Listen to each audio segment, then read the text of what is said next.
Shalom, selamat pagi saudaraku yang dikasihi oleh Tuhan Yesus Kristus. Mari kita sungguh-sungguh siapkan hati kita untuk masuk dalam doa syukur pagi ini. Dan biarlah doa pagi hari ini boleh menjadi berkat bagi kita semua.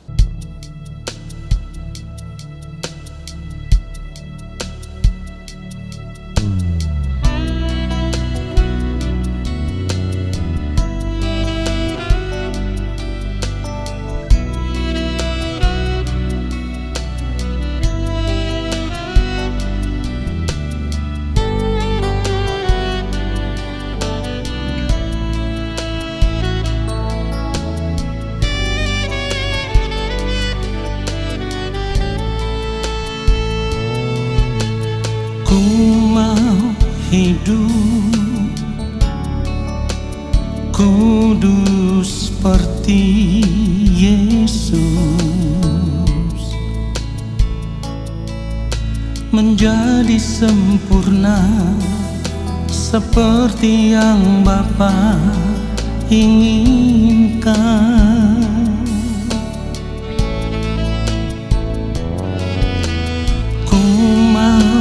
Selalu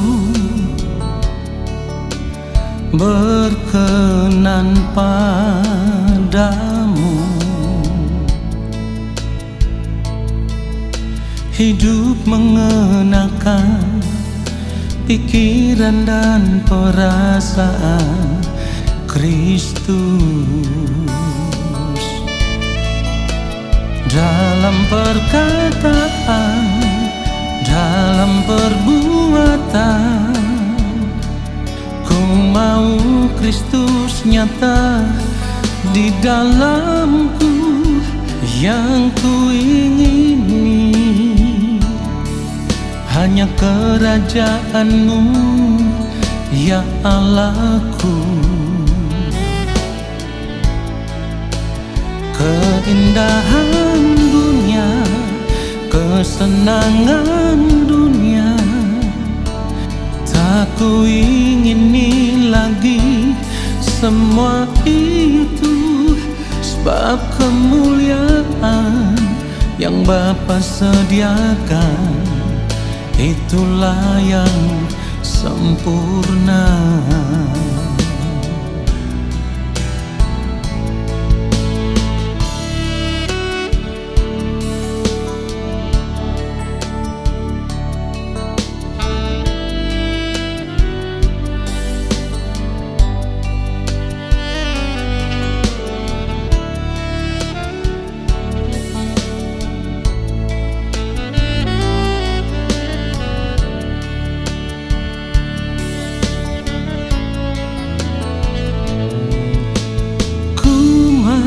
Selalu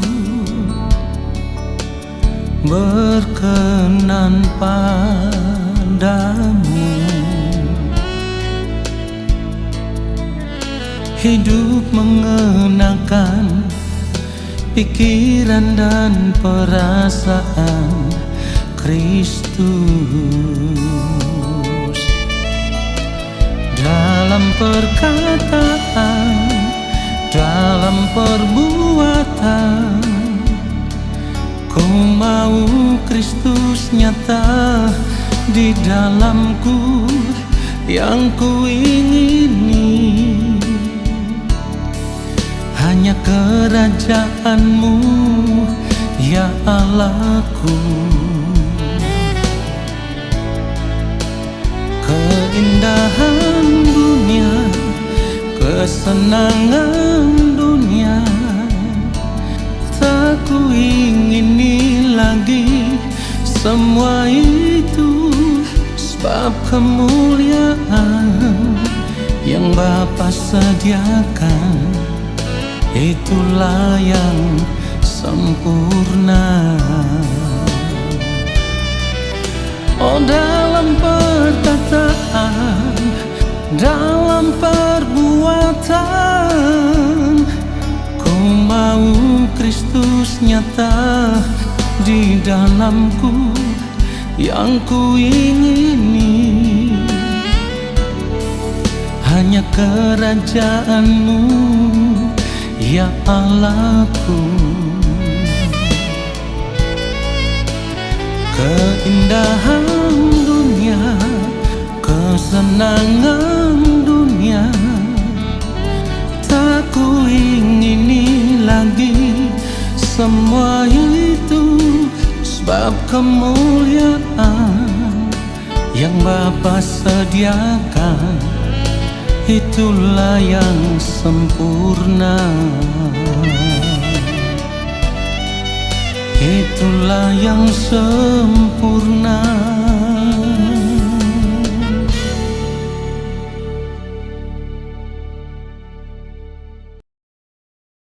Mari kita berdoa.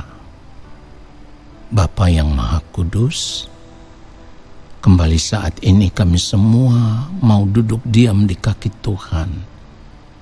Kami mau mendengarkan Bapa berbicara bagi kami. Kuduskanlah hamba-Mu, supaya ketika hamba berbicara menyampaikan kebenaran firman Tuhan ini, hamba ada di dalam kesucian kekudusan-Mu ya Allah. Lalu apa yang keluar dari lidah bibir mulut hamba hanyalah kebenaran yang meneguhkan iman percaya kami, yang membawa kami semakin bertumbuh di dalam pengenalan akan Tuhan secara benar. Di dalam nama Tuhan Yesus Kristus kami berdoa, haleluya, amin. Saudara yang dikasihi oleh Tuhan Yesus Kristus, sebagai orang percaya kita harus benar-benar memeriksa manusia batinia kita, ya. Kita harus memeriksa selera jiwa kita. Apakah saat ini manusia batinia kita masih terisi dengan keinginan-keinginan diri yang penuh dengan hasrat hati atau gairah duniawi atau tidak? Dan sebenarnya itu bisa terlihat jelas dari cara hidup kita, saudaraku. Artinya begini, apa yang mewarnai pikiran dan perasaan kita saat ini, apa yang kita ingini, apa yang kita pikirkan, semuanya itu bisa menunjukkan warna jiwa kita. Semuanya itu bisa menunjukkan selera jiwa kita. Ya. Kalau ternyata di sepanjang hari-hari hidup kita saat ini, pikiran dan perasaan kita masih diwarnai dengan gaya hidup atau cara hidup dunia pada umumnya, maka sebenarnya kita belum memindahkan hati kita, atau kita belum merubah selera jiwa kita sebagai orang percaya yang sejati. Saudaraku, orang percaya yang sejati, cita rasanya, selera jiwanya sudah harus berbeda dengan dunia ini. Firman Tuhan katakan kita tidak boleh lagi sama dengan dunia ini. Ya, jadi selera jiwa kita saat ini seharusnya sudah tidak lagi ditujukan kepada perkara-perkara dunia ini, saudaraku. Sudah tidak lagi ditujukan kepada kesenangan hidup dunia ini. Nah, sebagai orang percaya yang benar-benar merindukan kerajaan Allah, yang benar-benar merindukan langit baru dan bumi yang baru, atau yang benar-benar merindukan kota yang kudus, Yerusalem baru, maka warna jiwa kita, selera jiwa kita, cita rasa jiwa kita sudah tidak lagi duniawi, tetapi cita rasa jiwa kita itu sudah cita rasa surgawi, ya. Yaitu kita hanya merindukan kerajaan Allah Bapa di sorga saja. Sudah tidak ada yang lain lagi, ya. Jadi cita rasa surgawi ini atau keinginan-keinginan surgawi yang mewarnai jiwa kita itu harus benar-benar menjadi warna hidup kita, menjadi gaya hidup kita, sehingga apapun kesenangan hidup yang dunia tawarkan saat ini kepada kita, semuanya itu sudah tidak menarik lagi bagi kita, ya. Semua itu sudah tidak menarik, sebab kita tahu benar bahwa yang harus kita kumpulkan bukan lagi harta di dunia ini, tetapi harta di sorga. Matius 6 ayat 20 firman Tuhan katakan, tetapi kumpulkanlah bagimu harta di sorga. Di sorga ngengat dan karat tidak merusakkannya, dan pencuri tidak membongkar serta mencurinya. Lalu ayat 21, karena di mana hartamu berada, di situ juga hatimu berada. Saudara yang dikasihi oleh Tuhan Yesus Kristus, perhatikan ini dengan baik. Kita harus sadar bahwa manusia pada umumnya, termasuk kita, biasanya selalu punya keterikatan jiwa yang kuat dengan apa yang kita miliki. Dan itu juga terjadi di dalam kehidupan kita sebagai orang percaya selama ini. Saudaraku, mari kita periksa dengan jujur saat ini keadaan diri kita masing-masing. Selama ini kita lebih terikat dengan apa? Kita lebih tertarik dengan apa? Ya, apakah kita lebih terikat dengan barang-barang branded, gadget, mobil, hobi, atau dengan Tuhan? Itu yang harus kita periksa dan harus jujur. Kalau ternyata hati kita belum benar-benar terikat dengan Tuhan secara utuh, ya, secara penuh, dan masih terbagi dengan kesenangan-kesenangan hidup yang lain, maka hidup kita sebagai orang percaya menjadi tidak berkenan di hadapan Tuhan. Kita harus ingat, saudaraku, Tuhan tidak mau diduakan. Ingat itu. Kita tidak bisa menyembah kepada dua Tuhan. Itu yang firman Tuhan katakan. Kita tidak bisa menyembah kepada Allah dan juga kepada Mammon. Matius 6 ayat 24 kalau kita baca, tak seorang pun dapat mengabdi kepada dua tuan, karena jika demikian ia akan membenci yang seorang dan mengasihi yang lain, atau ia akan setia kepada yang seorang dan tidak mengindahkan yang lain. Kamu tidak dapat mengabdi kepada Allah dan kepada Mammon. Perhatikan itu, saudaraku.